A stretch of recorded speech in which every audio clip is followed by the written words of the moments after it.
तुमच्या सगळ्यांच्या आत असणाऱ्या आत्मारामाला माझा नमस्कार.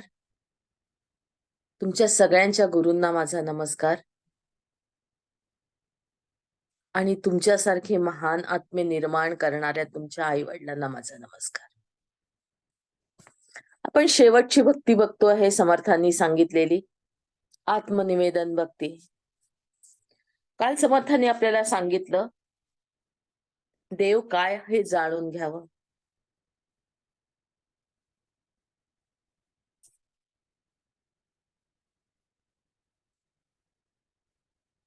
आज सांगतात आहे तस्मात विचार करावा देव कोण तो ओळखावा आपला आपण शोध घ्यावा अंतर्यामी. आपण स्वतः शोध घ्यायचा आहे आणि तोही बाहेर नाही आतमध्ये घ्यायचा आहे. आता देव अनेक आहेत. आपल्या हिंदू धर्मात तर खूप आहेत. शिव आहे, पार्वती आहे, विष्णू आहे, विष्णूचे अनेक प्रकार आहेत. राम आहे, कृष्ण आहे, दत्त आहेत, गुरु आहेत, साधू आहेत, संत आहेत, सगळेच देव आहेत. मग देव निवडताना आपण कसा निवडावा? एखादा देव निवडायचा आहे आपल्याला की या देवाची आपल्याला पूजा करायची. आपल्या देवघरात अनेक देव असतात, पण तरीही त्याच्यातला एखादा देव आपल्याला खूप आवडतो, मनापासून आवडतो. कोणाला स्वामी समर्थ आवडतात, तर कोणाची भक्ती रामदास स्वामींवर असते. ही आवड आपली मागच्या जन्मीची असते बघा. आपण अनेक जन्मापासून घेऊन आलेलो असतो आणि त्यानुसार आपल्याला त्या देवामध्ये जास्त रुची वाटायला लागते. दत्त जरी म्हटलं, दत्ताचे अनेक प्रकार आहेत. शंकर महाराज, स्वामी समर्थ किंवा गजानन महाराज हे दत्त संप्रदायवालेच आहेत. मग ह्याच्यातले आवडणारा आपला संत किंवा आपला देव आपण निवडायचा आणि त्याच्यानुसार आपली भक्ती सुरू करायची. आपण भक्ती कुठून सुरू केली? श्रवणापासून सुरू केली. ही भक्ती करताना आपण एक एक पायरी वर चढतो हे आपण बघितलं. आज त्याच्या पुढचं सांगते. आपल्या एकेका चक्रावर आपली एक एक भक्ती आहे बघा. एकेका चक्रावर आपण एक एक भक्ती ठेवून दिली तर दास्य भक्ती येते आपल्या आज्ञा चक्रावर.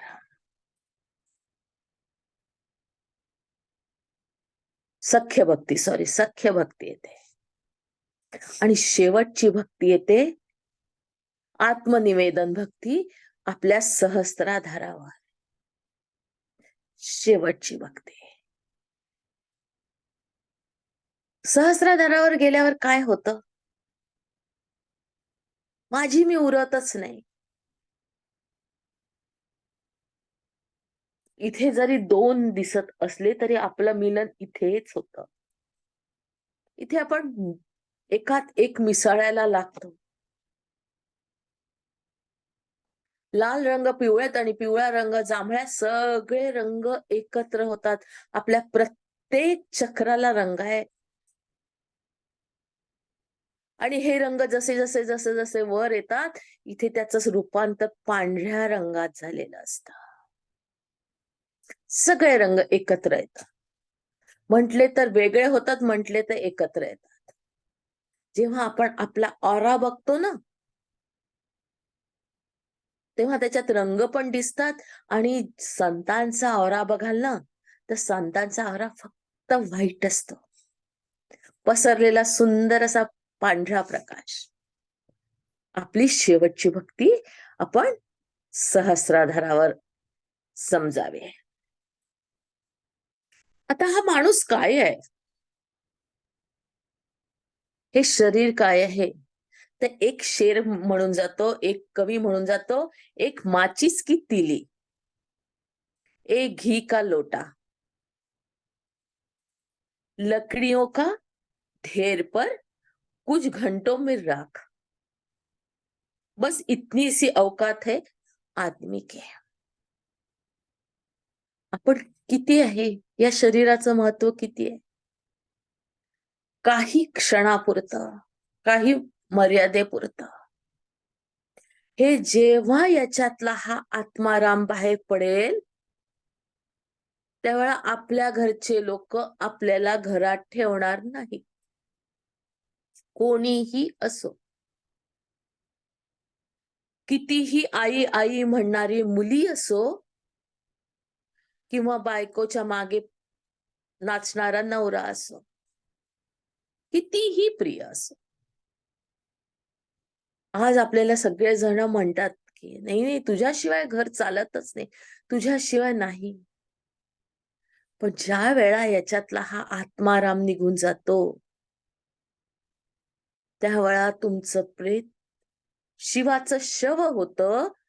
त्यावेळेला घरच्या लोकांना घाई होऊन जाते की कधी हिला नेता, न्या बाहेर. मग या शरीरातून कोण बाहेर पडलं? कोणीतरी होतं ना, की जो असेच तोवर त्याला किंमत होती या शरीराला. कोण होतं ते? या प्रश्नाचं आपल्याला उत्तर मिळवायचंय, की याच्या आतमध्ये जो कोणी बसला आहे चैतन्य रूपात, तो कोण आहे? बाहेर शोधायचंच नाही कुठे, बाहेर नाहीच आहे तो. जो कोणी आहे तो आत आहे. रावणाचं युद्ध झालं रामाबरोबर. त्याच्या नाभीवर बाण मारला गेला आणि अमृताचा कलश फुटला आणि रावण धारातीर्थी पडला. आपण ही गोष्ट नेहमी ऐकतो. आणि त्याच्यातून एक ज्योत निघाली आणि ती ज्योत रामाने स्वतःमध्ये सामावून घेतली. अशीच गोष्ट सांगतात शबरीबद्दल. राम जेव्हा शबरीच्या आश्रमात गेला तेव्हा शबरीचं वय 80 वर्षाचं होतं म्हणतात. म्हातारी झालेली शबरी रामाची वाट पाहत होती. जी 16 वर्षाची असताना तिच्या गुरूंनी सांगितलं होतं की तुझ्या आश्रमात राम येतील. राम येतील हे सांगणं काय झालं? श्रवण भक्ती. बघा, या गोष्टीवर आपल्याला हळूहळू हळूहळू आपण कुठपर्यंत आलो हे समजेल. रामानी शबरीच्या गुरूंनी सांगितलं की राम येणार आहे, तू वाट पहा. ही श्रवण भक्ती झाली. मग तिच्या मनाने ते घेतलं, कीर्तन भक्ती झाली. मनात तिने सतत आठवलं की राम येणार, राम येणार, राम येणार. आणि त्याचं रूपांतर काय झालं? नामस्मरणात झालं. मग तिने काय केलं की फुलं आणायला सुरुवात केली, रस्ता सजवायला सुरुवात केली की राम कुठलाही क्षणी आले तर मला त्यांच्यासाठी काहीतरी देता येईल. ही तिची भक्ती, अर्चन भक्ती, पादसेवन भक्ती याच्यामध्ये हे केलं. पुढे पुढे पुढे पुढे ती रामाच्या मनाने जवळ जात गेली. दास्य भक्ती झाली, सौख्य भक्ती झाली. आणि राम आले, रामाची सेवा केली, पाय धुतले, रामाला खायला दिलं आणि रामाच्या समोर बसली आणि आतल्या अग्नीनी स्वतःला जाळून घेतलं. आत आपल्या एक अग्नी आहे, जो आपण मणिपूरमध्ये पाहतो, जो आपल्या मणिपुरात आहे.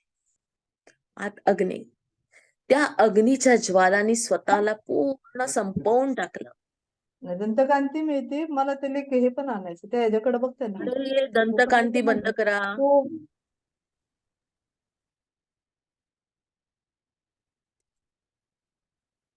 म्यूट करत चला, म्यूट बघत चला. मग काय झालं?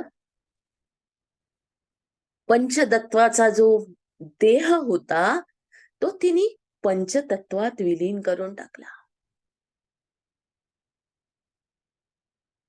आपला देह 5 तत्वांनी बनलाय.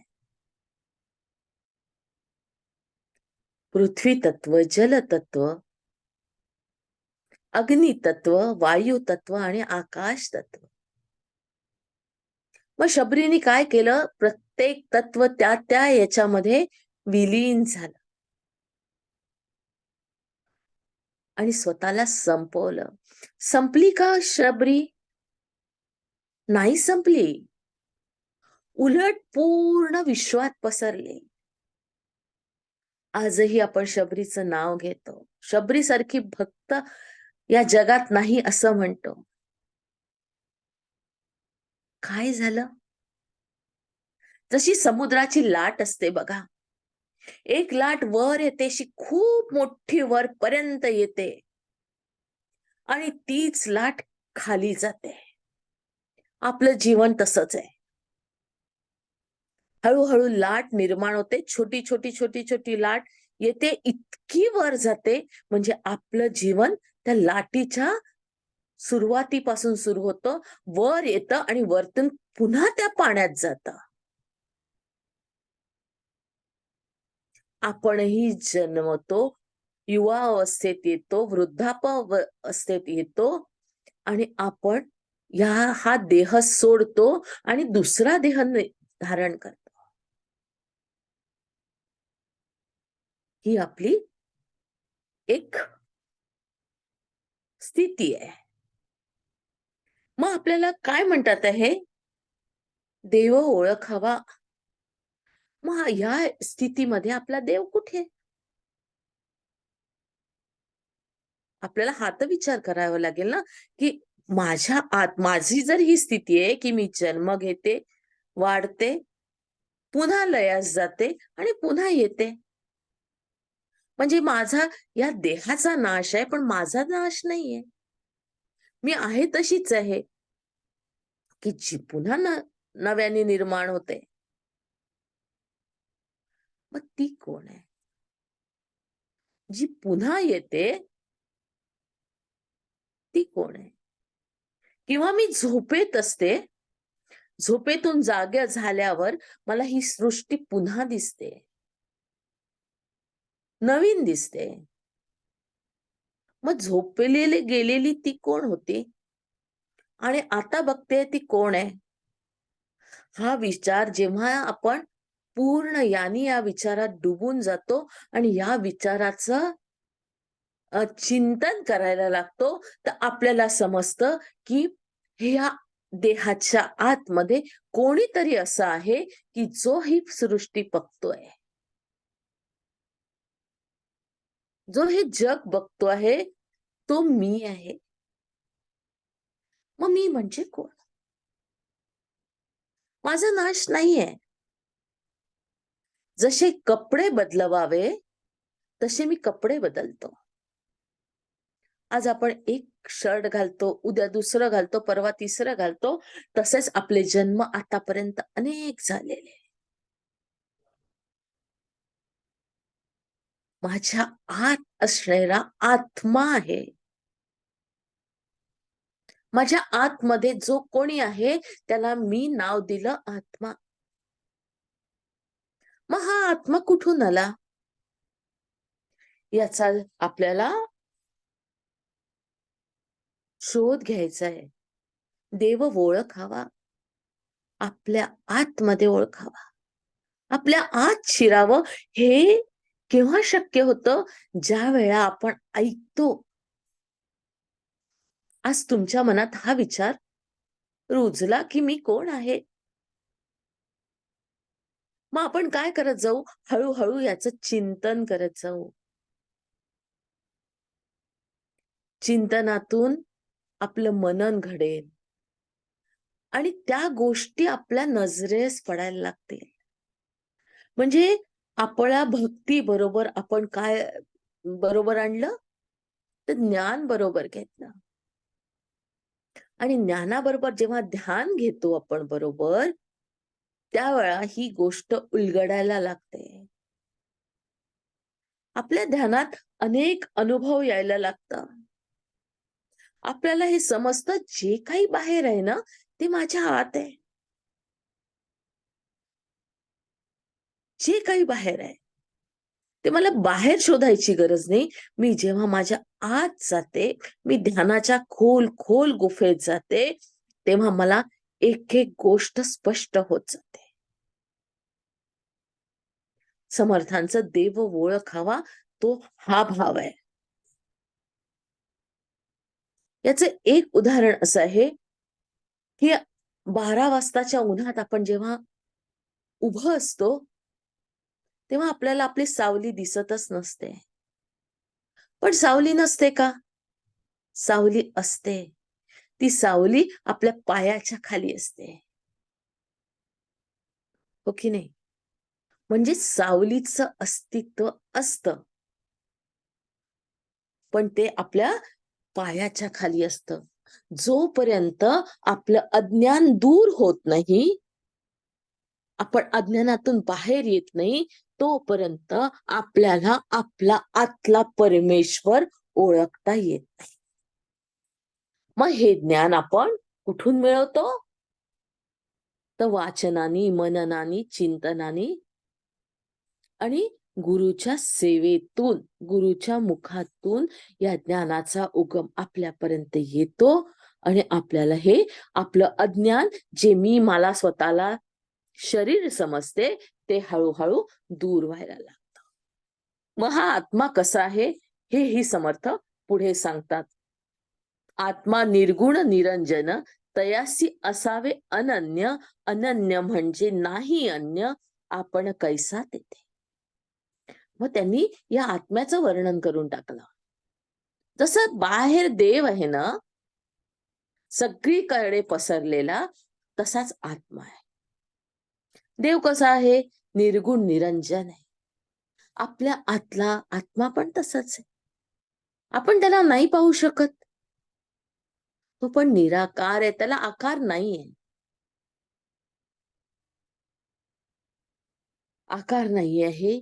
तो जन्मत पण नाही आणि मरत पण नाही. मग आपण तर जन्म घेतो, आत्मा जन्म घेत नाही. मग जन्म कोण घेतं? ते हे शरीर घेतं. त्या शरीराचा जन्म होतो, या शरीराचा मृत्यू होतो. पण आत्मा काय करतो? त्याच्या आतमध्ये जाऊन बसतो आणि त्याला वाटलं तितके दिवस राहतो आणि निघून जातो. जसं आपण हॉटेलमध्ये जातो, हॉटेलच्या खोलीत राहतो, 4 दिवस राहतो आणि आपलं काम झालं की आपण निघून जातो. तसा आपला आत्मा आहे. आत जाऊन बसतो, त्याला भोगायचं तितकं भोगतो, त्याचे जितके कर्म असतील तितकं सगळं तो संपवतो आणि एक दिवस असा येतो की तो हे शरीर सोडतो आणि निघून जातो. मग हा आत्मा कोण आहे? त्या सृष्टीकर्ताचा एक पार्ट आहे किंवा एक अणू आहे. त्या सृष्टीकर्त्याचा. हलवयाच्या दुकानात अनेक पेढे असतात. त्याच्यातले आपण पावभर आणतो. पण पेढा तर तोच ना, की जो हलवयाच्या दुकानात होता आणि आपण आणला. मोठ्यातून छोटी गोष्ट किंवा 1 किलो सोन्यामधून अनेक दागिने निर्माण केले. पाटल्या केल्या, बांगड्या केल्या, गळ्यातलं केलं, कानातलं केलं, नाकातलं केलं, पैंजण केले, कंबरपट्टा केला. अनेक दागिने निर्माण केले. आपण त्या दागिन्यांना नाव ठेवलं सुजाता, शकुंतला, श्रद्धा, कुसुमताई, अनघा. त्या सोन्याला, त्या दागिन्याला आपण अशी नावं ठेवले. म्हणून ते सोनं नाहीये का? ते सोनंच आहे. सोनं काय आहे? त्या परमात्म्याचा तो अंश, त्या सोन्याचा तो अंश म्हणजे आपण आहोत. मग तो सृष्टीकर्ता आहे, तर आपण नाही का? आपण पण आहे. पण या मायेच्या पडद्याने आपल्या समोर एक असा अंधकार निर्माण केला की आपली ताकद जी आहे ती आपण विसरून गेलो. आपल्यामध्ये इतकी जबरदस्त ताकद आहे की ह्या सृष्टीचं इकडचं सूर्य तिकडे करण्याची ताकद आपल्यामध्ये आहे. पण आपण आपले गुण विसरूनच गेलेलो आहे. आपल्याला माहीतच नाही की मी हे करू शकतो आणि आपण दान मागत फिरतोय की हे देवा मला दे रे, हे देवा मला दे रे, मला मुलगा दे, मला गाडी दे, मला आनंद दे, मला सुख दे, मला समाधान दे, जे आपल्यामध्ये आहे. पण आपण कोणाला मागतो? दुसऱ्याला मागतो. दुसऱ्याने मला चांगलं म्हटलं तर मला आनंद होईल. दुसऱ्याने मला प्रेम दिलं तर मला प्रेम मिळेल. पण प्रेमाचा पुतळा तर मीच आहे. माझ्या जवळ खजिना आहे. पूर्ण भरलेला अलीबाबाची गुफा आहे, ज्याच्यात अनेक प्रकारचे रत्न आहे, अनेक प्रकारचे हिरे माणकं सगळं माझ्या आत आहे. पण माझ्या आतमध्ये मी काय केलं आहे? पडदा टाकून ठेवलाय की जो मला दिसतच नाही. मग काय म्हणतात आहे की तो ओळखा तुम्ही की तुम्ही कोण आहे. हे जेव्हा आपण ओळखतो तेव्हा आपल्याला त्या निराकार निर्गुण परमात्म्याचं दर्शन होतं. आणि कुठे होतं? आत होतं. आपल्याला हे समजतं की ही सृष्टी पूर्ण त्यांनी निर्माण केली आहे, मलाही त्यांनी निर्माण केलंय आणि तो निर्माण करता मीच आहे. तो मीच आहे, दुसरा कोणीच नाही. एक गाणं होतं बघा, दे रे कान्हा चोळी अन लुगडी. आठवलं का? दे रे कान्हा चोळी अन लुगडी. त्याच्यात शेवटची कडवं आहेत बघा. हात जोडता बंधन तुटले, आता जीवाचा मी पण कुठले. है ना? हात जोडता बंधन तुटले, आता जीवाला मी पण कुठले. जेव्हा हा मी त्या सगळ्या सृष्टीमध्ये किंवा त्या परमात्म्यात विलीन होतो, तेव्हा हा मी उरतच नाही. तो कोण होतो? परमेश्वर होतो. रामाने स्वतःला रावणाची ज्योत स्वतःमध्ये आतमध्ये घेतली, तर रावण वेगळा उरला का? नाही उरला. रावण पण कोण झाला? राम झाला. शबरी कोण झाली? राम झाले. किंवा गेलेले सगळे युद्धातले लोक रामाच्या आत समावून गेले. मग राम कसा झाला? सगळेच राम झाले. आता पावसाचं पाणी अनेक नद्यांच्या रूपात वाहतं, आहे की नाही? आणि शेवटी समुद्राला मिळतं. मग ती नदी वेगळी उरते का? नाही उरत. ती नदी समुद्र होऊन गेलेली असते.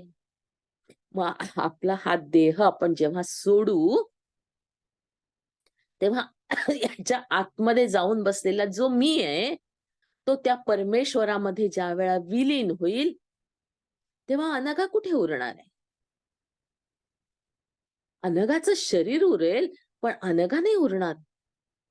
मग ही गोष्ट आपल्याला मृत्यूनंतर नाही मिळवायची, मृत्यूच्या आधी मिळवायची. आपल्याला मिळवता येते.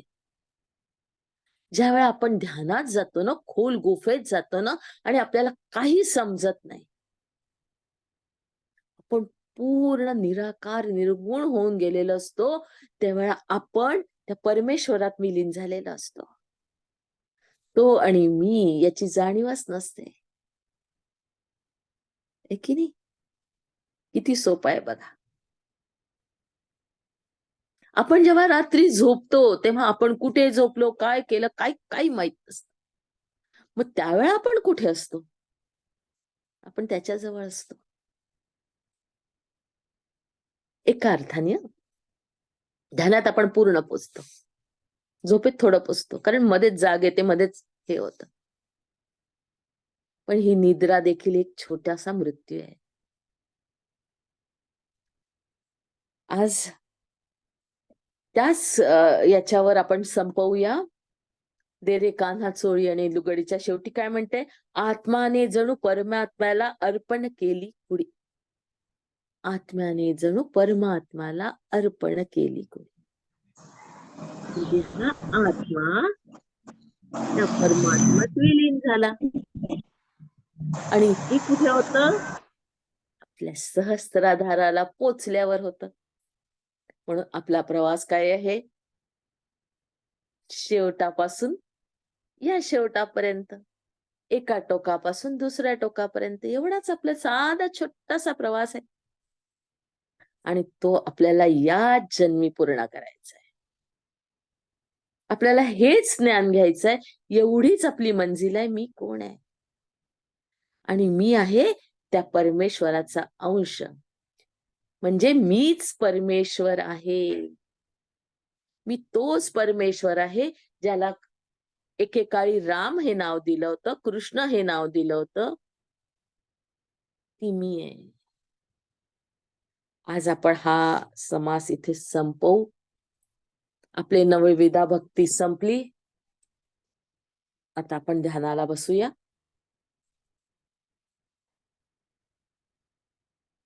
माझ्या अल्पमतीनुसार मी याच कठीण असलेल्या या समासाला थोडासा गुरुकृपेने काय जे सुचलं ते बोलले.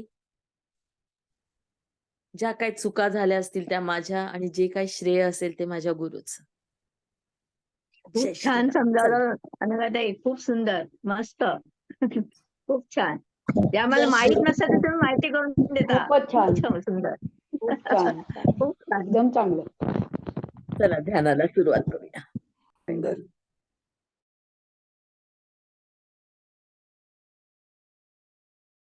श्वासावर या.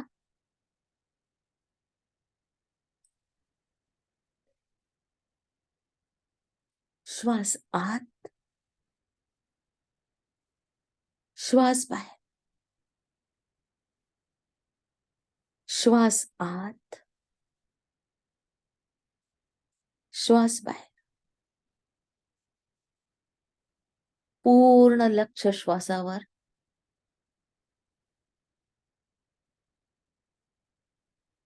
येणारा श्वास, जाणारा श्वास. श्वास आत, श्वास बाहेर.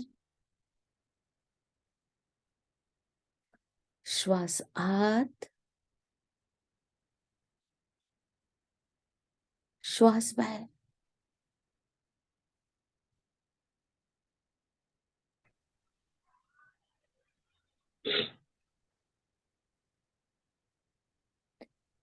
आज आपण आपली एनर्जी ज्या सोलने आपल्याला विनंती केली आहे त्या सोलला पाठवणार आहोत.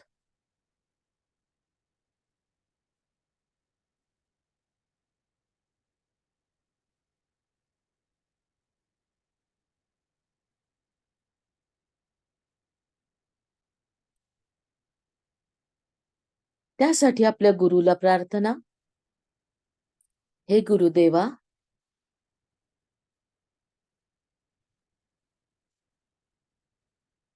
माझ्यातून निघणारी ध्यानाची एनर्जी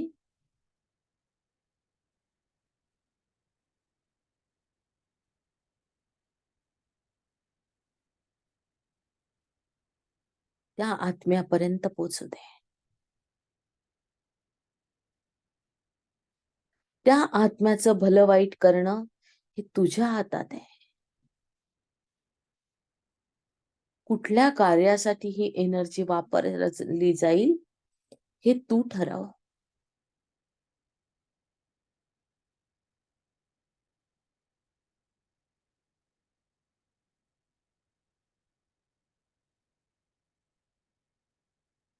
आपल्या एनर्जीचा फ्लो आपण आपल्या गुरुदेवांच्या पायाशी स्थानांतरित करतोय आणि पुन्हा श्वासाशी जुळतोय. श्वास आत, श्वास बाहेर, श्वास आत, श्वास बाहेर, श्वास आत, श्वास बाहेर. पूर्ण लक्ष श्वासावर केंद्रित.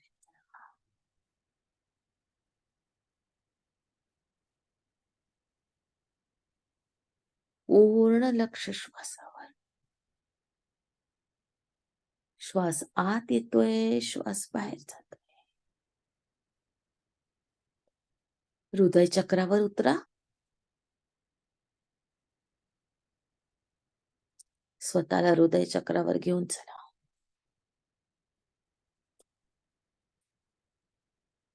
हृदय चक्रावर असणाऱ्या गुरुला साष्टांग दंडवत.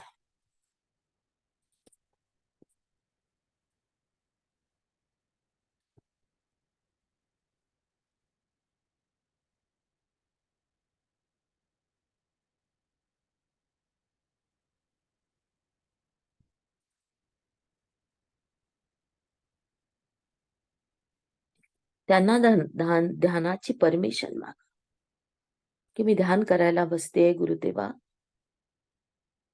मला अनुमती द्या.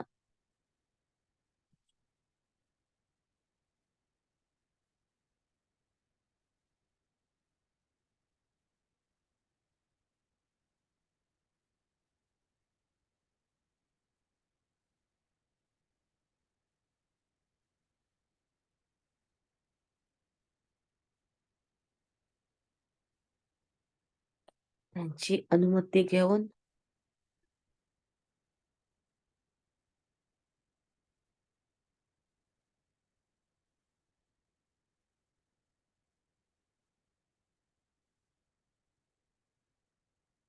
पूर्ण लक्ष त्यांच्या पायावर केंद्रित करा.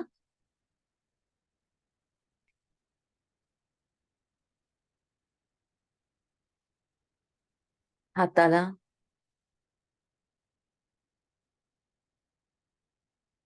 स्पर्श अनुभवा. गुरुदेवाच्या पायाचा स्पर्श.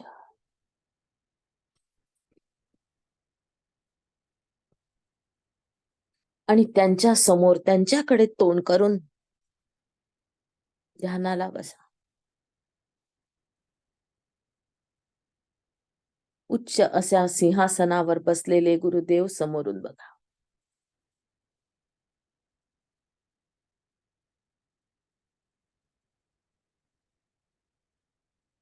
उच्च अशा सिंहासनावर बसलेले गुरुदेव तुमच्या समोर आहे आणि तुम्ही पण अशाच एका सिंहासनावर आरूढ झाले. त्यांच्या समोर 2 फुटावर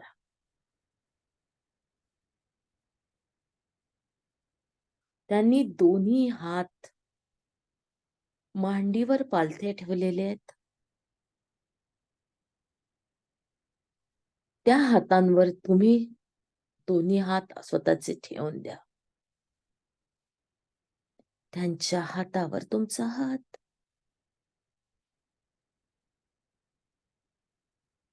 तुम्ही त्यांच्या चेहऱ्याकडे बघता आहात.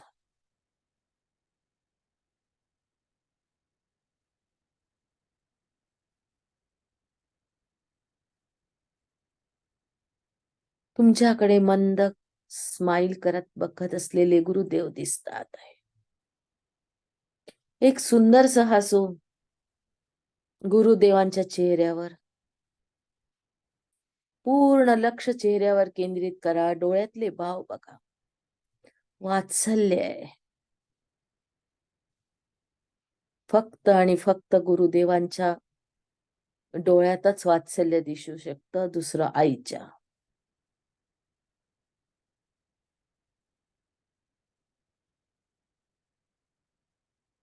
गुरुदेवांना प्रणाम. हातावर हात ठेवलाय.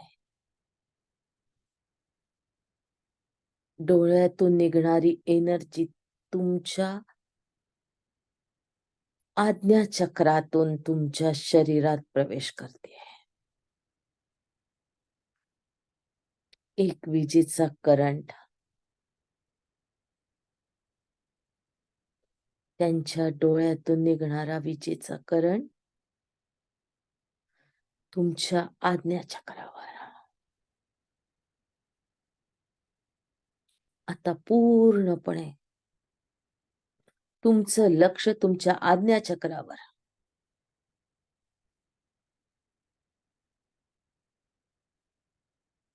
समोर नुसता प्रकाशच प्रकाश.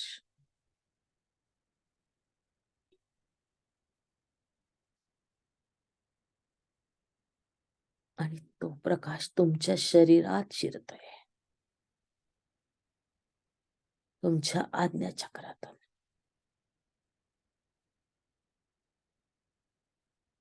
एक विजेचा लोळच्या लोळ तुमच्या शरीरात शिरला आणि तुमचं शरीर आतून पूर्णपणे त्या प्रकाशाने न्हावून निघालं. बाहेरही प्रकाश, आतही प्रकाश. पूर्णपणे प्रकाश.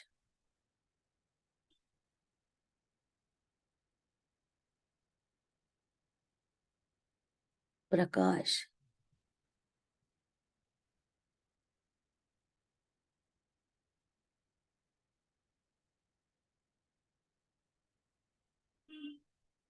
आतला प्रकाश बघा.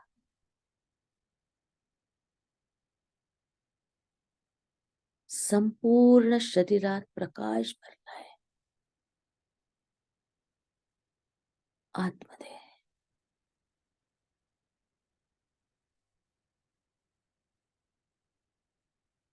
बाहेर गुरुदेवांकडे जेव्हा आपण बघतोय त्या ठिकाणी नुसता प्रकाश आहे. देहाची बाहेरची आउटलाईन दिसतेय, पण हात पाय डोळे न दिसता नुसता प्रकाश.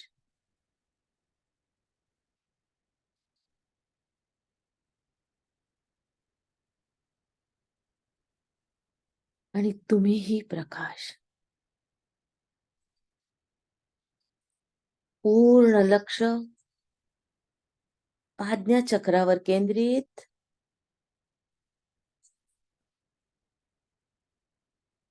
पूर्ण लक्ष आज्ञा चक्रावर केंद्रित. आज्ञा चक्रातून येणारा प्रकाश तुम्हाला जाणवतोय.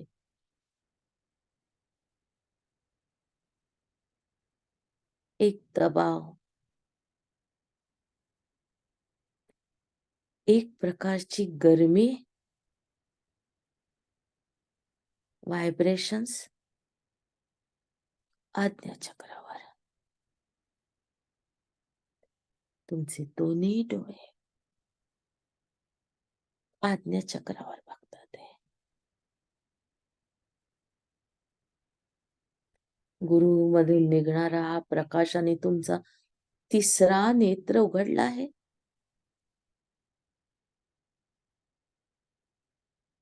जो आत प्रवास करतो,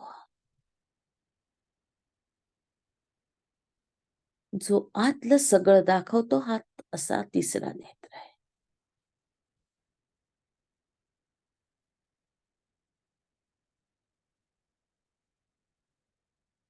तुमच्याच आत वळणारा हा नेत्र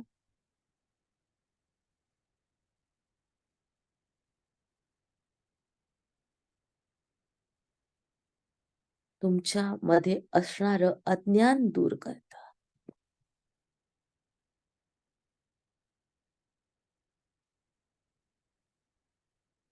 तुम्ही प्रकाश स्वरूप आहात, ज्योती स्वरूप आहात याची जाणीव करून देता.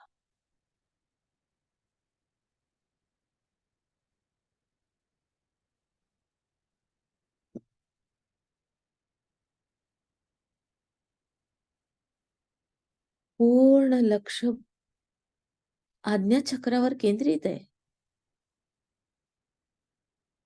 थोडासा दबाव जाणवेल.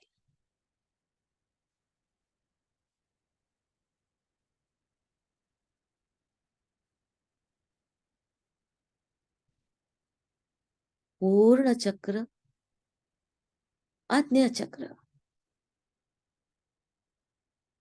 लक्ष आज्ञाचक्रावर.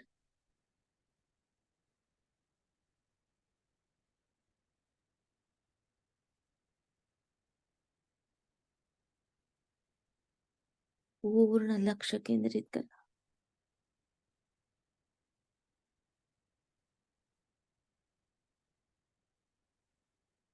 स्वतःचं स्वरूप समजून घ्या. तुम्ही कोण आहात?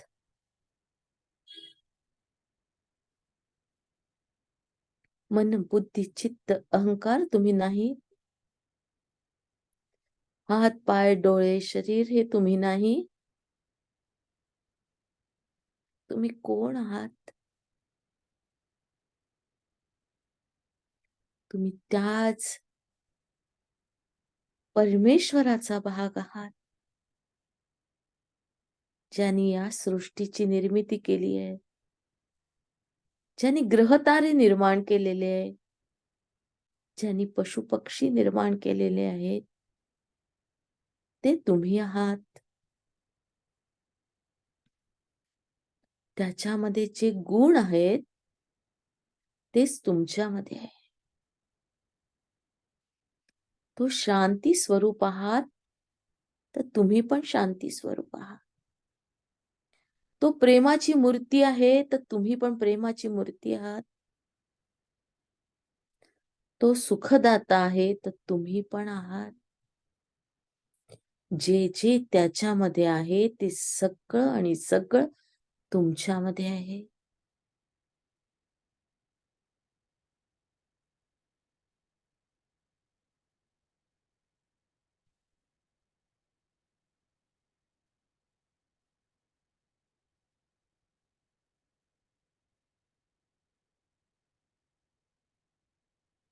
समुद्रातून एक ग्लास पाणी काढल्यावर त्या ग्लास मधल्या पाण्याची चव बदलत नसते, तीच असते.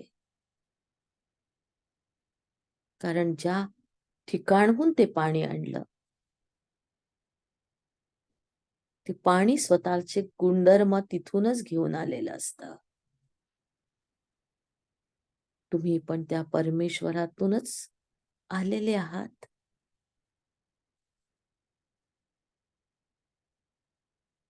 त्याचे सगळे गुण घेऊन आलेले आहात. आणि आपल्याला तिथेच विलीन व्हायचंय. जिथून आलो तिथेच जायचंय.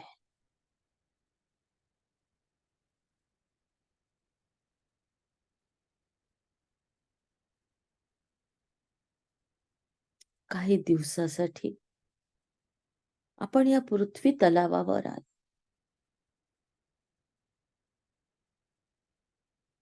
इथला अनुभव घ्यायला आलो. हा खेळ संपला की पुन्हा आपण आपल्या घरी जाणार आहोत.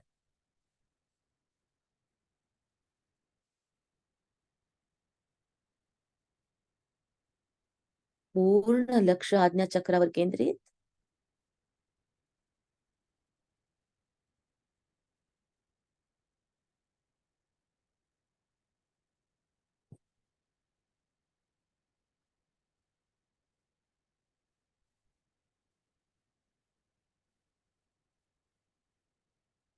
पूर्ण लक्ष आज्ञाचक्रावर केंद्रित.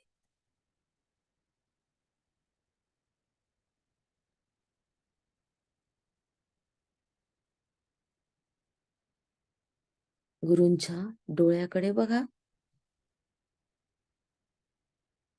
तिथून येणारा प्रकाश तुमच्या आज्ञाचक्रावर पडतोय.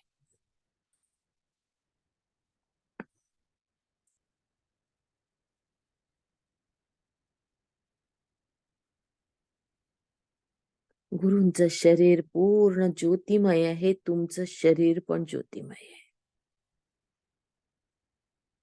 पूर्ण लक्ष गुरुच्या देहाकडे. जे तिथे आहे तेच तुमच्या जवळ आहे बघा. दोघही वेगळे नाहीत. एकच स्वरूप, एकच ज्योत, एकच प्रकाश.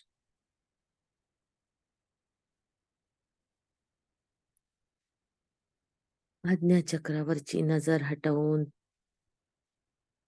गुरूंच्या पावलावर.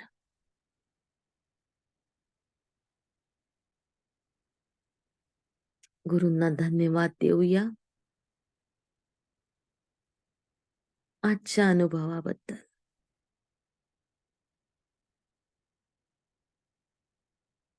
त्यांनी आज समजावून सांगितलं, तू आणि मी एक आहोत, वेगळे नाहीत. जरी वेगळे दिसत असलो तरी आपण एक आहोत. आणि गुरु बाहेर नाही, आपल्या आत आहे, आपल्या हृदय सिंहासनावर आहे.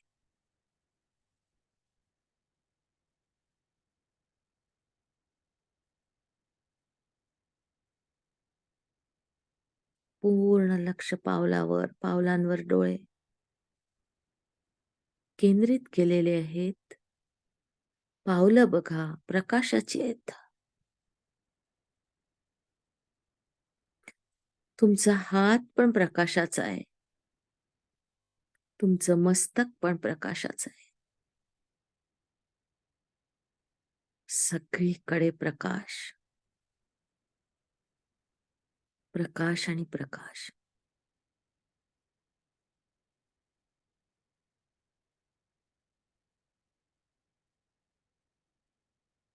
हेच तुमचं खरं स्वरूप आहे.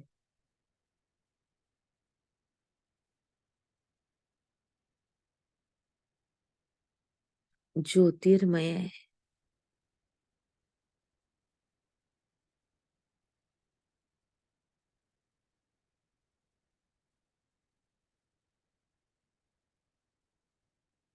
स्वतःच स्वरूप समजून घ्या.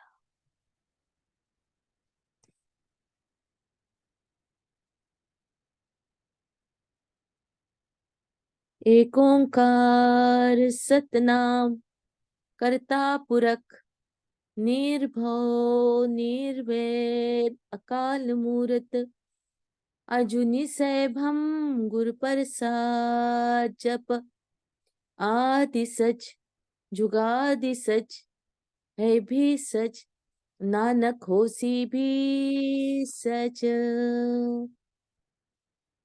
राम राम राम राम राम. ध्यानातून बाहेर निघण्याची तयारी.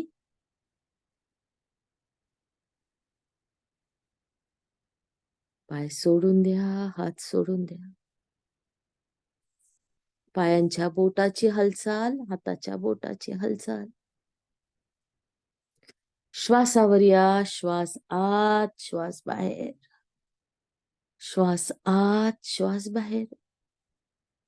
श्वास आत, श्वास बाहेर. श्वास आत, श्वास बाहेर.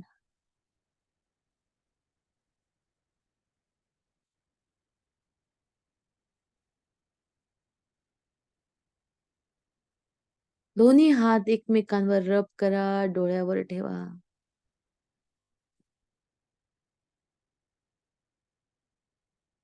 आणि नवीन दुनिया बघता आहात, त्याच्यामुळे एक सुंदर स्माइल.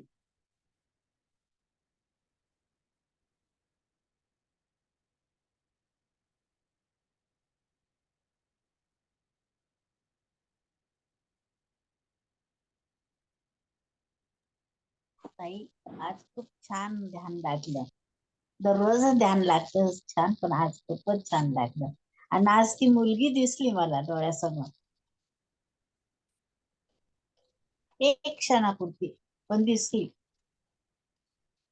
तुमची प्रार्थना तिच्यापर्यंत पोहोचली. चला, मला आज जरा थोडीशी घाई आहे. आज्ञा द्या मला. जय जय श्रीराम. श्रीराम. जय श्रीराम. श्रीराम कोटी जय कोटी श्रीराम. प्रणाम. बोलावं. कोटी जय प्रणाम. श्रीराम. कोटी बोला कोटी कुसुम. प्रणाम. कोटी